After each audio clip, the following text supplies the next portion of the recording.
Hey, hello.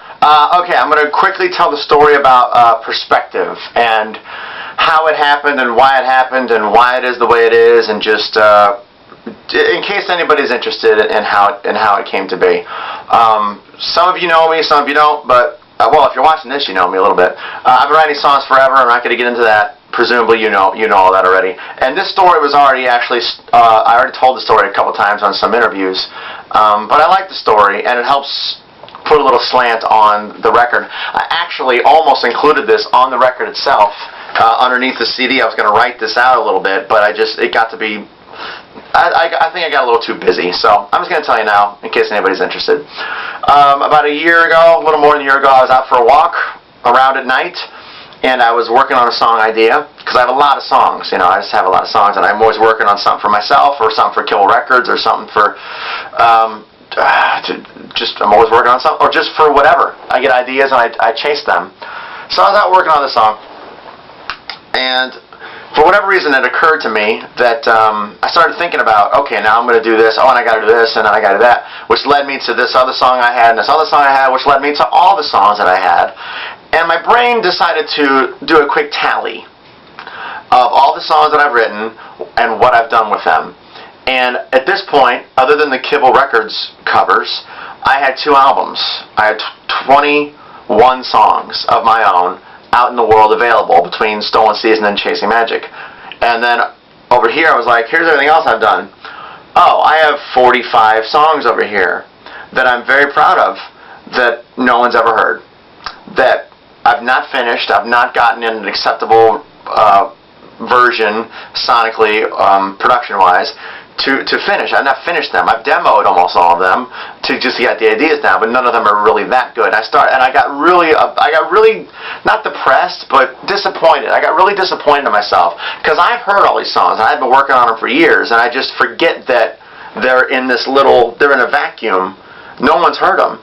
And I think I'm productive. I'm a songwriter. I'm doing what I want to do, realizing that, this is all that's really out there. This is good. I'm happy with these 2 records, but I'm like, that's like a third of my life's work is really all that anybody can hear. So I got kind of down about that and decided, if I'm going to be serious, I got to start getting these songs out there. And I actually did some research to see if anybody wanted to just do downloads, because a song at a time is so much less daunting to just go, I'm going to work really hard for a couple of weeks, make a good song, put it up on my site, and if anybody likes it, you throw me $1, and then you got a song, and then we'll just do this kind of relationship for the rest of my life, really. Like, if I can get 1,000 people on board in the world who like me enough and like what I do enough to throw me $1 once a month, and I'll keep making songs, I'll be productive, I'll not go into debt to do it, I'll keep people happy, I'll stay engaged, it'll be a constant thing. I thought it was great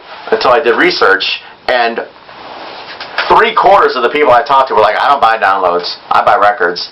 Which I understand, I'm actually kind of the same way, but I was disappointed, because a record is so much more work. I can't even explain. I can't even explain. If you don't know, it's just, you can't. So I decided, okay, I guess I got to make records. I guess I got to make a record.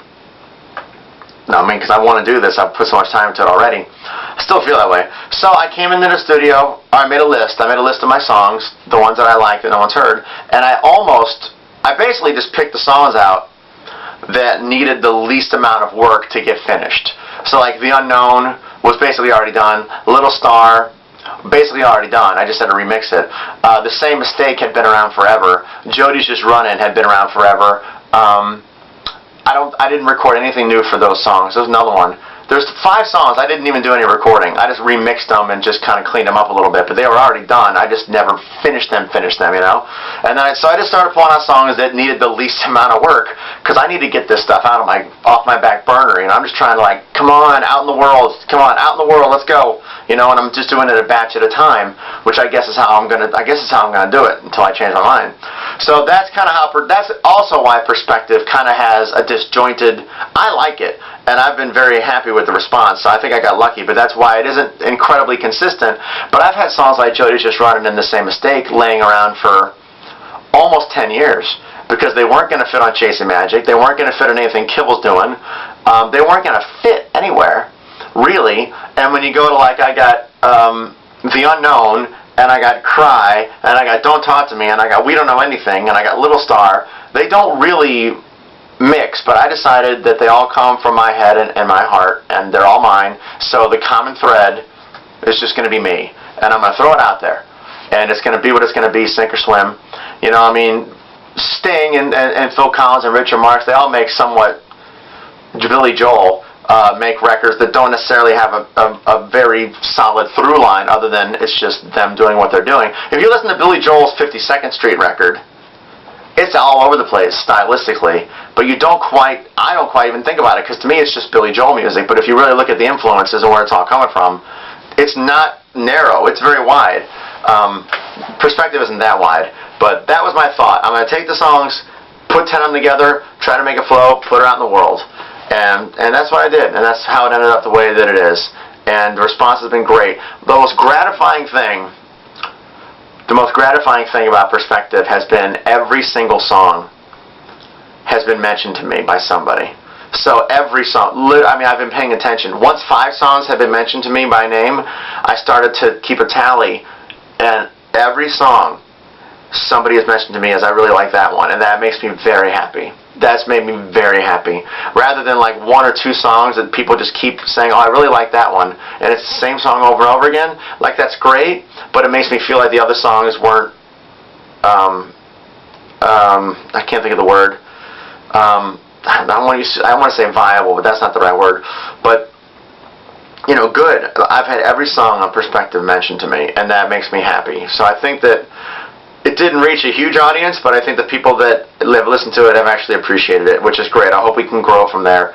And that's pretty much it. I'm going to continue to do it. The next record, I'll leave a different message. I'm going to make a different video about the next record, because that's a whole other discussion. I just wanted to explain where Perspective came from, and where the songs came from, and why it is the way it is. And honestly, if you're watching this, then you've listened to the record, and most likely you've shelled out for the record, and I appreciate that very much.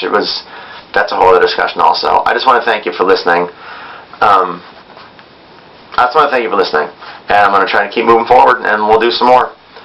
And that's it. If anybody has anything they want to know or questions, they just want to contact me in any way for any reason. I'm easy to get. I think that's all I wanted to say. This has been the best record I've done so far. You know, I hired a graphic designer who did a great job. I hired a photographer who did a great job. Hired somebody to master it. I got the most quality product that I've had so far, and just thanks for listening. That's all. I'm rambling now, but I tend to do that when it comes to music and stuff like that. All right. Thank you very much. Take care. Bye.